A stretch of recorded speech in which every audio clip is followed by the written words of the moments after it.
Hello everyone, welcome to let's study. इस video में हम देखेंगे फोटोसिंथेसिस के बारे में। फोटोसिंथेसिस की रिएक्शन है वो किन किन में होती है और कैसे होती है। तो चलिए वीडियो को शुरू करते हैं।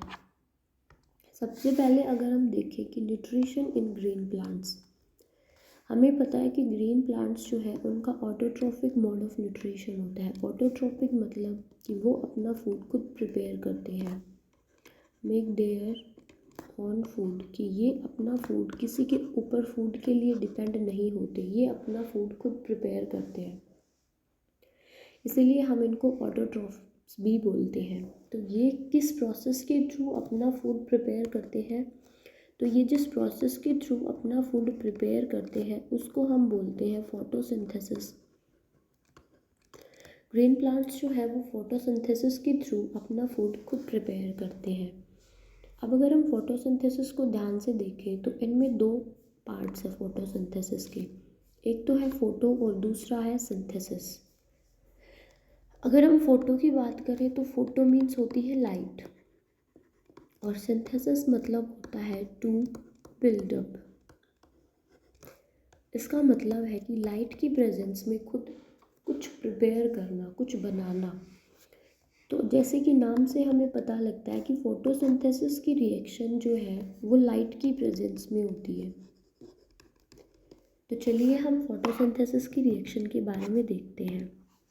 तो अगर हम फोटोसिंथेसिस की डेफिनेशन की बात करें तो ये वो प्रोसेस है जो ग्रीन प्लांट्स में होती है, जिसके थ्रू ग्रीन प्लांट्स जो है वो अपना फूड खुद प्रिपेयर करते हैं। किस किस की हेल्प से? अगर हम रॉ मटेरियल की बात करें कि प्लांट्स को क्या क्या चाहिए है फोटोसिंथेसिस की रिएक्शन करने के लिए, तो पहली चीज़ जो चाहिए होती है वो है सनलाइट, कि प्लांट्स को सनलाइट चाहिए होता है। दूसरा है वाटर, तीसरा है कार्बन डाइऑक्साइड और फोर्थ पार्ट है क्लोरोफिल। ये चार चीज़ें चाहिए होती है प्लांट्स को। अगर क्लोरोफिल की बात करें तो ये जो है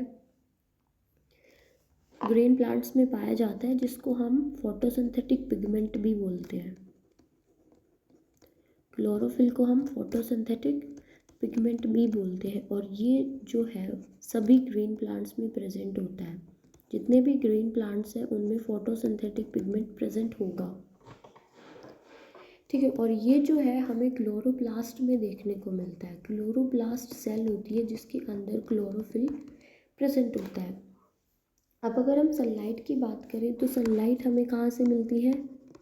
सन से। वाटर हमें मिलेगा रूट से। जो रूट पार्ट होता है प्लांट का वो वाटर को एब्जॉर्ब कर लेता है। कार्बन डाइऑक्साइड की अगर हम बात करें तो जो लीफ होती है प्लांट्स की उसके अंदर छोटे छोटे स्टोमेटा प्रेजेंट होते हैं। इन स्टोमेटा के थ्रू कार्बन डाइऑक्साइड जो है वो लीफ के अंदर एंटर करती है। तो ये सारे तो हमने देख लिए। स्टोमेटा जो है वो किडनी शेप का होता है, किडनी शेप का, और ये जो है मोस्टली डे टाइम में ओपन रहता है और नाइट में ये जो है वो बंद हो जाता है। ज़्यादातर हमने देखा है कि स्टोमेटा जो है वो डे में ही ओपन रहता है। अब अगर हम फोटोसिंथेसिस की रिएक्शन की बात करें तो फोटोसिंथेसिस की रिएक्शन में क्या क्या होगा कि प्लांट जो है वो कार्बन डाइऑक्साइड प्लस वाटर का यूज़ करके किसकी प्रेजेंस में? सनलाइट और क्लोरोफिल,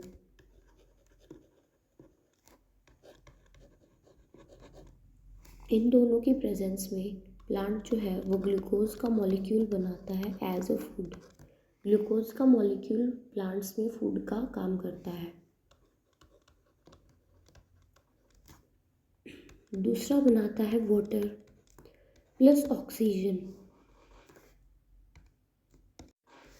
ये जो ऑक्सीजन है वो बाहर निकाल दी जाती है प्लांट्स के थ्रू, जिनको हम सांस लेने में काम में लेते हैं। तो ये कंप्लीट जो थी वो रिएक्शन थी फोटोसिंथेसिस की। अब हम इसके बारे में देखते हैं कि ये कैसे होती है। ठीक है, अब हमने देखा इस रिएक्शन के बारे में। अब हम स्टेप बाय स्टेप देखेंगे कि कैसे ये रिएक्शन होती है। अगर हम डायग्राम की बात करें तो ये पूरा डायग्राम है। देखो सनलाइट जो है वो आई, प्लांट्स ने सनलाइट एब्जॉर्ब की, कार्बन डाइऑक्साइड लीफ ने एब्जॉर्ब कर ली, लीफ के स्टोमेटा के थ्रू कार्बन डाइऑक्साइड लीफ में एंटर हुई, रूट से हमें वाटर मिल गया और मिनरल्स। ये दोनों चीज़ें रूट्स ने ले ली और इसको फिर पहुंचा दिया लीफ के पास। अब लीफ के पास क्या आई, सनलाइट भी आ गई, स्टोमेटा के थ्रू कार्बन डाइऑक्साइड भी आ गई और वाटर, तीनों चीज़ें आ गई। अब जो क्लोरोफिल है या फिर हमने देखा था क्लोरोप्लास्ट जो सेल है, अब अगर हम इसको एक पार्ट को एंड इसको काट के देखें, इसका अगर हम सेक्शन बना के देखें तो ये कुछ इस तरह का हमें देखने को मिलता है। क्लोरोप्लास्ट के अंदर क्या होता है, क्लोरोफिल। ये जो है क्लोरोफिल का सेल है, इसके अंदर पूरी फिर फोटोसिंथेसिस की रिएक्शन होती है।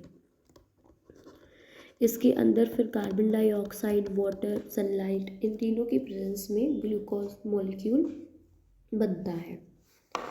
अब अगर हम स्टेप बाय स्टेप देखें कि कौन कौन से स्टेप होते हैं फोटोसिंथेसिस की रिएक्शन में, तो सबसे पहले क्या है, सनलाइट जो है उसको एब्जॉर्ब किया जाता है।